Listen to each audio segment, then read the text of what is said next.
राजस्व महाअभियान के दौरान 30,000 केसों का हुआ निपटारा। प्रदेश में सबसे ज्यादा केस निपटाने वाले जिलों में रीवा शामिल।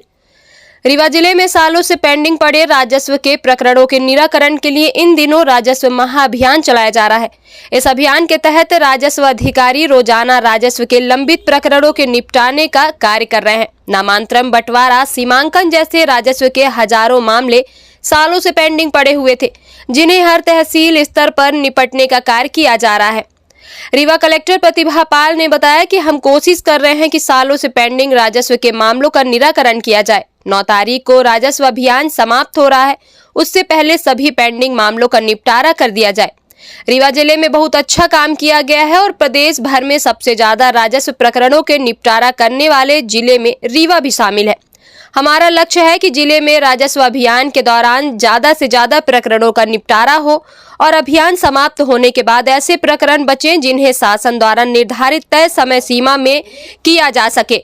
उन्होंने बताया कि अभियान के दौरान नामांतरण, सीमांकन, बंटवारा, खसरा सुधार सहित अन्य राजस्व के मामलों का निपटारा किया जा रहा है। राजस्व महाअभियान को लेकर के जो ये जनवरी महीने से शुरू हुआ है, जनवरी महीने में और फरवरी महीने में जो तैयारियां की गई हैं उसमें लगभग 30,000 के आसपास केसेस सभी तहसीलों में निपटाए गए हैं और बहुत अच्छी प्रगति है। यदि हम लोग नंबर ऑफ़ केसेस की बात करें तो रीवा पूरे प्रदेश में सबसे ज़्यादा केसेस का निपटारा करने वाले जिलों में से है। इसमें हम लोगों ने नामांतरण के केसेस, सीमांकन के केसेस और बंटवारे के केसेस निपटाए हैं।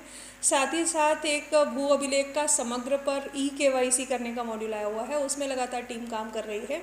इसके अलावा जो नक्शा तरमीम की काफ़ी समय से दिक्कतें चल रही थी, नक्शा तरमीम में भी लगातार काम चल रहा है। हालांकि नक्शा तरमीम में अपना जो कार्य है वो बहुत बड़ा है। अपने यहाँ संख्या बहुत ज़्यादा 14 लाख के आसपास ऐसे खसरे हैं जिनमें नक्शा तरमीम होनी है, तो उसमें भी लगातार टीम काम कर रही है। तो इस अवधि का बहुत अच्छा प्रयोग राजस्व की टीम ने किया है और मुझे पूरी उम्मीद है कि 9 तारीख को जब ये राजस्व महाअभियान ख़त्म होगा हम लोग बहुत अच्छी स्थिति में होंगे। अच्छे केसेस का निपटारा हुआ है और इसी प्रकार से राजस्व न्यायालय अपने पेस को बरकरार रखेंगे, ये भी हम लोग कोशिश करेंगे। ज़्यादातर शिकायतें मैडम काहे की थी?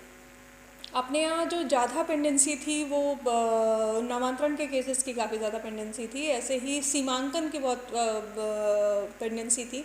खसरा सुधार के कई सारे केसेस थे जो SDM कोर्ट्स में थे, तो उनमें भी हम लोगों ने लगातार काम किया है। ये कब तक चलेगा मैडम? 9 तारीख तक है अभी अभियान, तो 9 तारीख तक टीम काम कर रही है। कल एक रिव्यू भी रखा गया है कि आखिरी एक पुश हम लोग दे सकें ताकि 9 तारीख को जब ये अभियान की समाप्ति हो तो रीवा का परफॉर्मेंस अच्छा हो। वैसे 9 के बाद भी राजस्व तो सदैव चलने वाला कार्य है, तो 9 के बाद भी गति राजस्व न्यायालयों में कार्य और तेज़ी से काम हो, इसके लिए हम लोग हमेशा प्रयास करते रहें। लक्ष्य भी है आपका?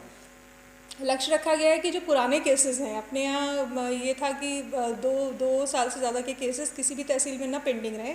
आज की तारीख में हम लोगों ने ये लक्ष्य रखा है कि 3 माह से ज़्यादा की पेंडेंसी किसी भी तहसील में केसेस की ना रहे। ऐसे ही SDM कोर्ट में अपीलीय नेचर के केस हैं और केसेस की संख्या इतनी ज़्यादा थी, तो अभी ये लक्ष्य है कि हमारे सभी SDM कोर्ट में 6 माह से ज़्यादा के केसेस पेंडिंग ना रहें।